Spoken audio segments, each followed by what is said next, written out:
Palavra ao amanhecer, com o pastor Antônio Freire. Não vos conformes com esta era, por isso espera em desespera. Meus queridos irmãos, a paz do Senhor, bom dia! Glória ao nosso Deus, por mais um dia. Bendito seja o Senhor que nos abençoou, que nos abençoa, que está conosco. Hoje nós vamos aprender um pouquinho a respeito de uma suposta afronta de Jesus. É como se ele tivesse afrontado toda a sua geração. E a gente aprende no Evangelho. Jesus era o Filho de Deus, tinha a autoridade de Deus e veio para nos ensinar. Então vamos ao texto, Lucas capítulo 7, versículos 11 a 17. E aconteceu no dia seguinte, ele foi à cidade chamada Naim, e com ele ia muitos dos seus discípulos e uma grande multidão. E quando chegou perto da porta da cidade, eis que levavam um defunto, filho único de sua mãe, que era viúva. E com ela ia uma grande multidão da cidade. E vendo-a, o Senhor moveu-se de íntima compaixão por ela e disse-lhe: não chores. E chegando-se, tocou o esquife, e eis que o levantaram. Os que levavam pararam e disse: jovem, a ti te digo, levanta-te. E o que fora defunto assentou-se e começou a falar. E entregou-o à sua mãe. E de todos se apoderou temor, e glorificavam a Deus, dizendo: um grande profeta se levantou entre nós, e Deus visitou o seu povo. E correu dele esta fama por toda a Judéia e por toda a terra circunvizinha. Meus amados irmãos, parecia uma afronta da parte de Jesus chegar para uma mãe enlutada e dizer para ela não chorar. Fazia parte da cultura judaica expressar a sua perda, a sua tristeza com choro. E o hebreu chorava alto. Na verdade, de um certo tempo para cá, começou a haver umas diferenças e em situações mais presentes, a gente não escuta o choro. Os enlutados vêm de luto. Parece que já estão preparados. A maioria vem de preto, vestido de preto, com um óculos preto, um lenço preto e tal. Mas na grande maioria não se escuta, não se vê a manifestação com choro. A educação abafou o choro. A cultura abafou o sentimento. Não era assim com os judeus no tempo de Jesus. Eles não tinham cultura para isto.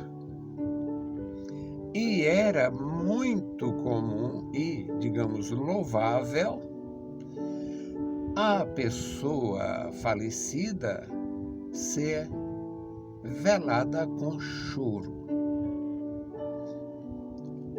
Um mestre chegar para uma mãe enlutada para uma mulher enlutada, uma viúva, para filhos que perderam os pais, e dizer não chores,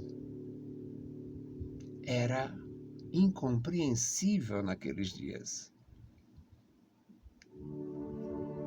Ato contínuo, o Senhor Jesus tocou o esquife. Não sabemos qual era o formato, mas existia na antiguidade, eles criavam uma espécie de grade de madeira, colocavam o defunto sobre essa grade e levavam para o chamado Campo Santo, para o cemitério. Às vezes não era distante, mas eles faziam assim. E Jesus tocou naquele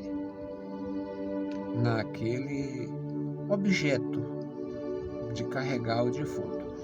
O texto não é claro, não fala com clareza a respeito daquilo ali, mas diz que os que o levavam pararam.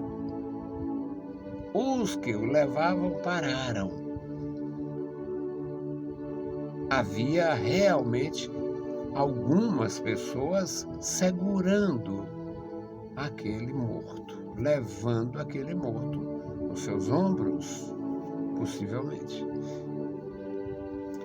Os detalhes é bom saber, é muito bom saber, mas não é vital. Vital era a suposta afronta, porque ninguém que não tivesse o poder de ressuscitar aquele menino, aquele rapaz, que também não sabemos a idade do filho da viúva.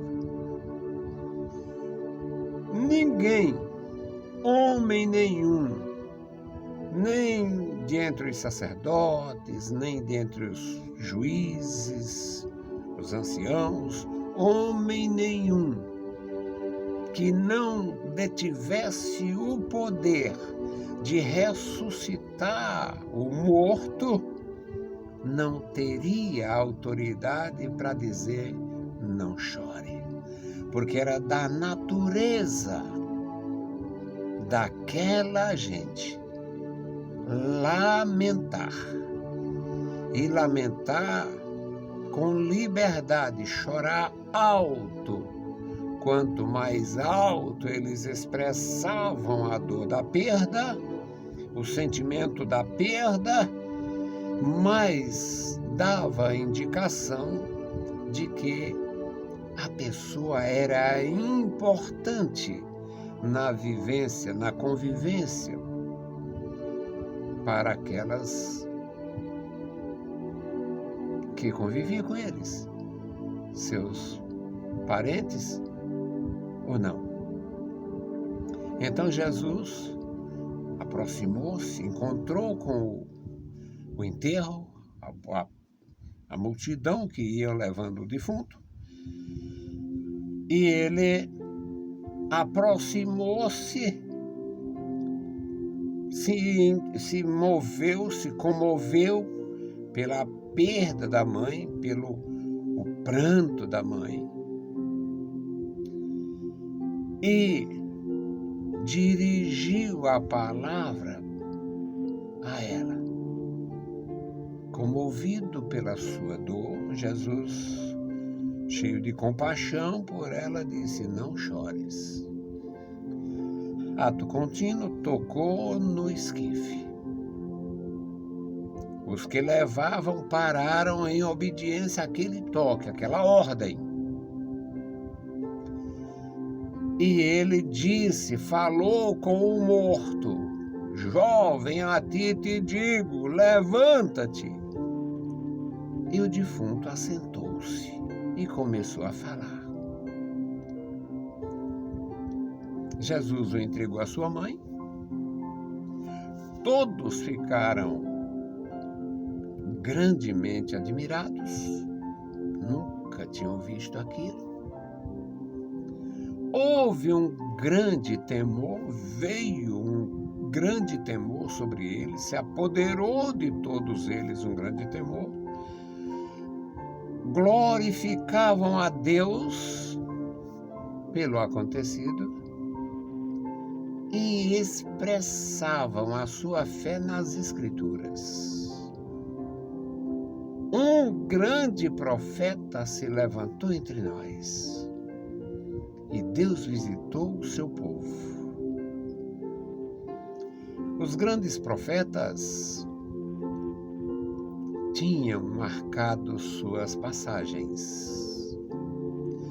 O profeta Moisés foi grandioso na libertação, na redenção e condução de Israel do Egito a Canaã.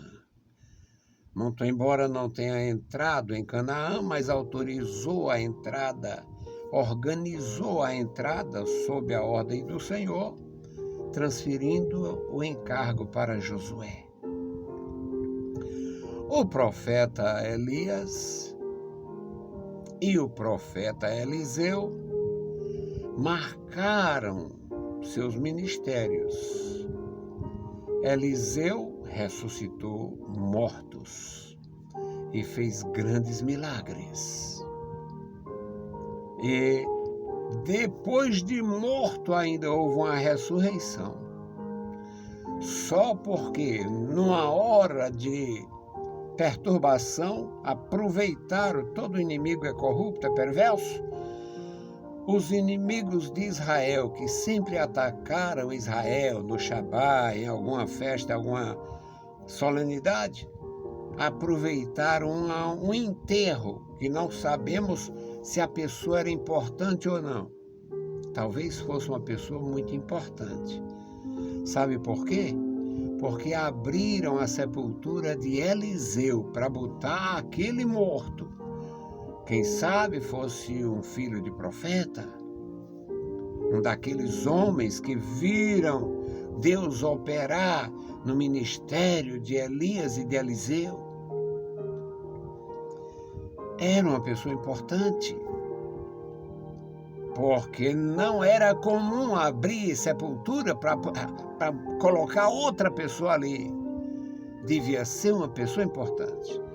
E os inimigos aproveitaram a hora do enterro para atacar Israel. E fizeram isso, atacaram Israel na hora do enterro. E jogaram ou deixaram o morto em cima dos ossos de Eliseu. E o morto reviveu. Todos os grandes profetas marcaram a sua vida, sua passagem na sua nação, na sua geração. Profeta Jonas, a conversão coletiva de Nínive, mesmo que temporariamente. Profeta Elias, o juízo sobre os profetas de Baal, sobre Jezabel e Acabe. Eliseu, profeta cheio de poder de Deus, muitos milagres, muitos profetas. E o povo reconheceu e exclamou: um grande profeta se levantou entre nós, Deus visitou o seu povo. Só o grande profeta poderia chegar e dizer: não chores, porque sabia que tinha o poder, estava revestido de poder para ressuscitar aquele morto. O versículo 16 diz: de todos se apoderou o poder, o temor. Glorificava a Deus, dizendo: um grande profeta se levantou entre nós, e Deus visitou o seu povo. E se espalhou a notícia por toda a terra da Judéia e nas regiões circunvizinhas, os países que faziam fronteira com Israel. Deus faz isto. Fez, faz e fará.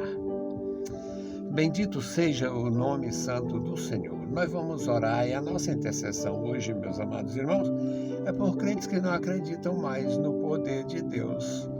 E só ora depois de tudo, só ora quando acaba o dinheiro, só ora quando o médico diz que você vai morrer, só tem 90 dias, só ora depois que não tem apelo.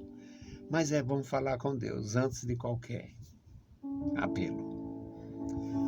Bendito Senhor, Pai Santo que está nos mais altos céus, nós te louvamos, bendizemos, agradecemos, ó Deus, pela tua bondade, pela tua graça e pela tua palavra, o testemunho glorioso da palavra. Tu levantando os profetas, meu Senhor, em cada tempo, em cada hora, fazendo como lhe apraz, ó Senhor, no tratamento conosco.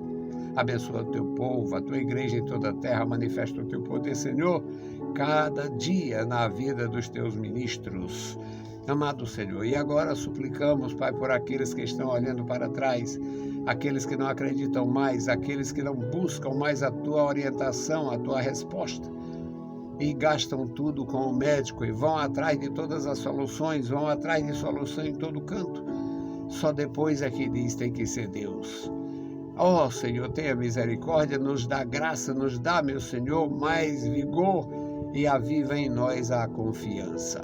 Amado Pai, ouve a nossa petição, em nome santo de Jesus Cristo, nós te pedimos. Amém. Meus queridos irmãos, a paz do Senhor e bom dia.